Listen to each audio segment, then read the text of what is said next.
I've had so many people say, you really need to start a YouTube channel. You do all kinds of stuff.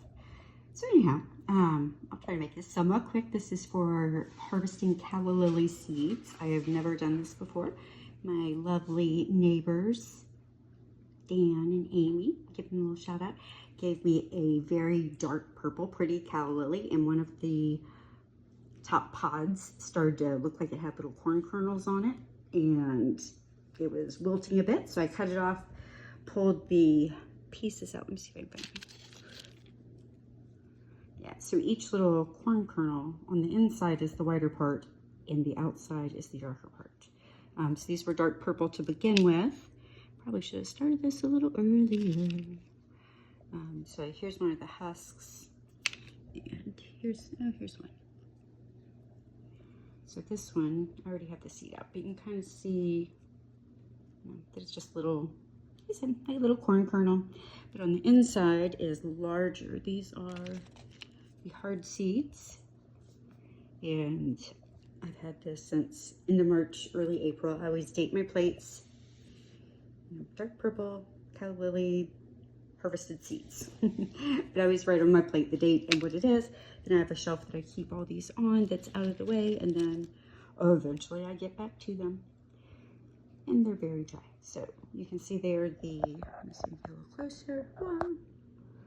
So right there on the inside, that is the seed. And then you have a little dry outer covering right there. So yeah, so I just kind of rubbed them around, and this is not easy to do with one hand. Let me see if I can do it. All right, well, I'm gonna do more of these. I'm gonna need a little stand or something for my video. Aha, looky there. One hand, one hand. Huh, can I do this? Haha. Ta-da. So anyhow, I'm going to try to get the rest of that there.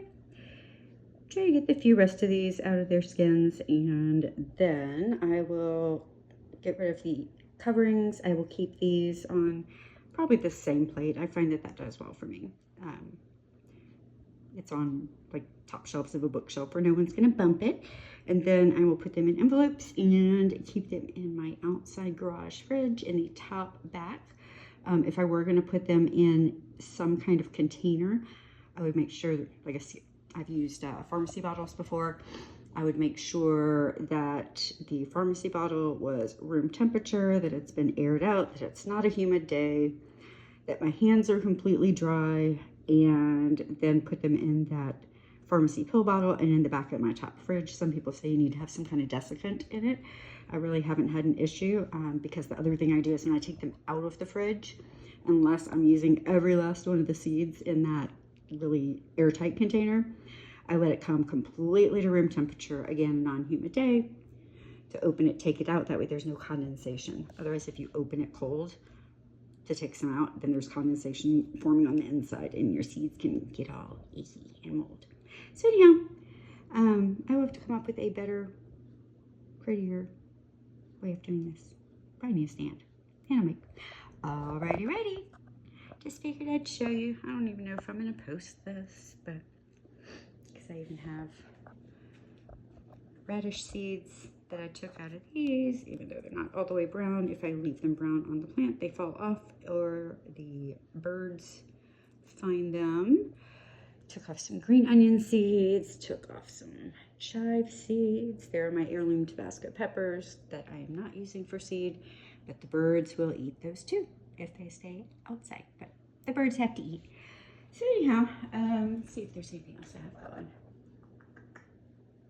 Guess that's about it for right now. Alrighty, thanks for watching. Bye.